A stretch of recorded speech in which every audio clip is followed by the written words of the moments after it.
Hi hello అందరికి, నేను మీ తెలివలుపు channel. ఈ వీడియో నచ్చితే ఒక లైక్, ఒక షేర్, ఒక సబ్స్క్రైబ్. ఇక వీడియోలోకి వెళ్ళిపోదాం. ఇప్పుడు మనం మాట్లాడుకోబోయే వీడియో దగా దగా దగా మెగా ఫ్యామిలీ. రాను రాను రాజుగారి గుర్రం గాడిదైనట్టుంది పరిస్థితి మన దగా ఫ్యామిలీ వాళ్ళది. ఏం మాట్లాడుతున్నావురా? నరాలు కట్ అయిపోయింది. ఈ దగా ఫ్యామిలీ టాలీవుడ్ లో కనుమరుగైపోతుంది అంటున్నారు ట్రేడ్ విశ్లేషకులు. ఎందుకు ఏంటి అనేది ఇప్పుడు మనం మాట్లాడుకోబోతున్నాం బ్రదర్స్. ఈ దగా ఫ్యామిలీ వరుస ఫ్లాప్స్ తో సతమతం అయిపోతున్నారు. ఏ ఒక్క హీరోకు కూడా ఒక హిట్ పడటం లేదు ఈ మధ్య. దశాబ్ద కాలం నుంచి చూసుకున్నా కూడా హిట్స్ లేవు. ఈ మధ్య అయితే మరీ పరిస్థితి దారుణంగా తయారైంది మన దగా ఫ్యామిలీ వాళ్ళది.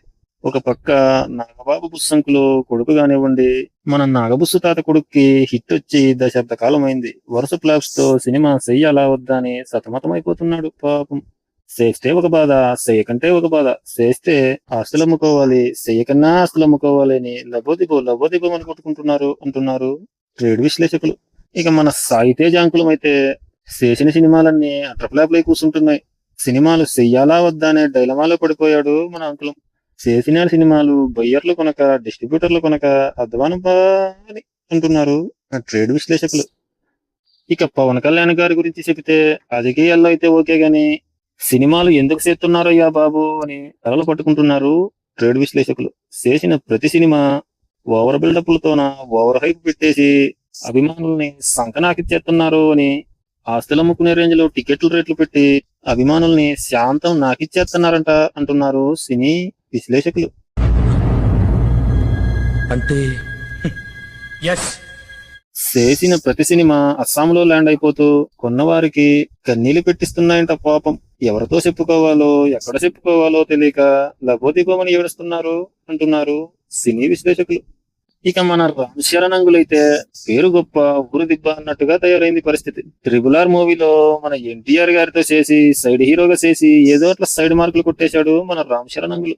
ఆ సినిమా తీసి గ్లోబల్ స్టార్ నేనే, పొడిచేస్తా, తురిమేస్తా, గ్లోబల్ స్టార్ అని బిరుదు తగిలించుకున్నాడు పాపం రామ్ చరణ్ అంగులం. తర్వాత వచ్చిన కళాఖండాలు చూడలేక సచ్చారు అభిమానులు. ఆచార్య అని ఒక ఇంటర్నేషనల్ ఫిలిం దింపాడు మన రామ్ చరణ్ అంగులం. అది కాస్త భూగోళంలో కూడా ఆడలేదు, భూగోళం స్టార్ అని పెట్టుకున్న దానికి. ఖగోళంలో ఆడలా, అస్సాంలో మాత్రం ల్యాండ్ అయిపోయింది. అక్కడన్నా ఆడుతుందేమనుకుంటే అక్కడ ఆడటానికి కాదంట, పక్కోడానికి ల్యాండ్ అయిందంట పాపం అంటున్నారు సినీ విశ్లేషకులు. తర్వాత ఇంకో కళాఖండం వచ్చింది. ఈ కళాఖండం గురించి ఎంత మాట్లాడుకున్నా తక్కువే. గేసేంజర్ అని ఒక మూవీ వచ్చింది. అబ్బాబాబా, ఆ గేసేంజర్ చూసినోనికి దండేసి దండం పెట్టచ్చు ఆ ఓపికన్నోనికి.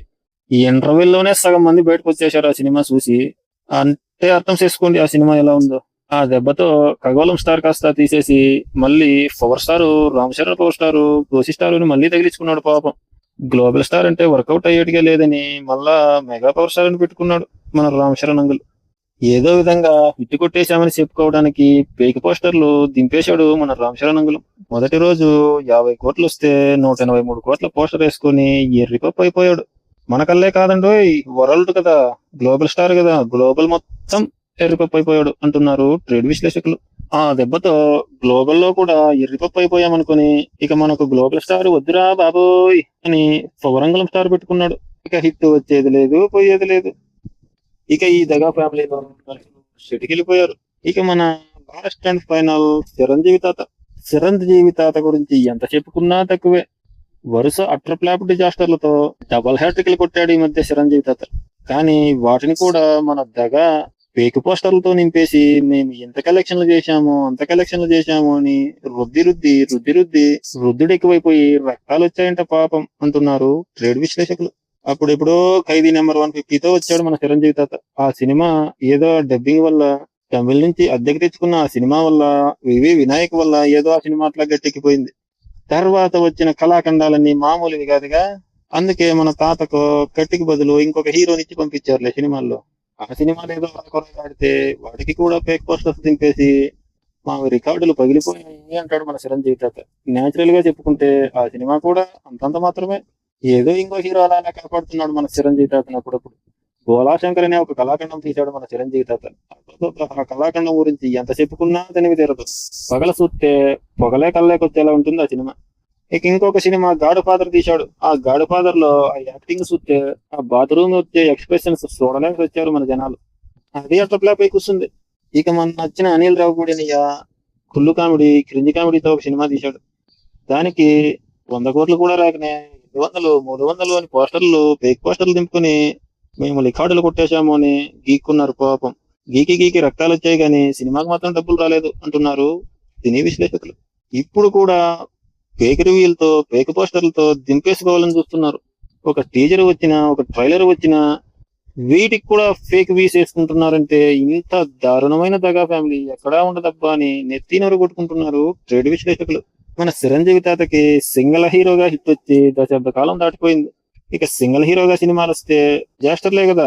అందుకే మన దగా ఫ్యామిలీ మొత్తం సిటీకెళ్ళిపోయినట్టే. సింగిల్ గా చేసిన విశ్వంబర మూవీ ఎప్పుడు వస్తుందో తెలియని పరిస్థితి. ఆ సినిమా మీద డబ్బు పెట్టుకున్న వాళ్ళు ఎక్కడ దూకుదామా అని చూస్తున్నారంట అని అంటున్నారు ట్రేడ్ విశ్లేషకులు. ఆ సినిమా వచ్చేది లేదు, పోయేది లేదు, షెడ్కే కాసిన. టోటల్ గా ఓవరాల్ చూసుకుంటే దగా ఫ్యామిలీలో ఒక్క సినిమా కూడా హిట్ లేదు, ఒక్కరికి హిట్ లేదు అంటే మీరే అర్థం చేసుకోవాలి. ఇక కనుమరుగు అయిపోయినట్టే, షెడ్కి వెళ్ళిపోయినట్టే. ఓకే అండి, ఈ వీడియో నచ్చితే ఒక లైక్ వేసుకోండి, ఒక సబ్స్క్రైబ్ చేసుకోండి, ఒక షేర్ వేసుకోండి. ఓం నమ శివాయ.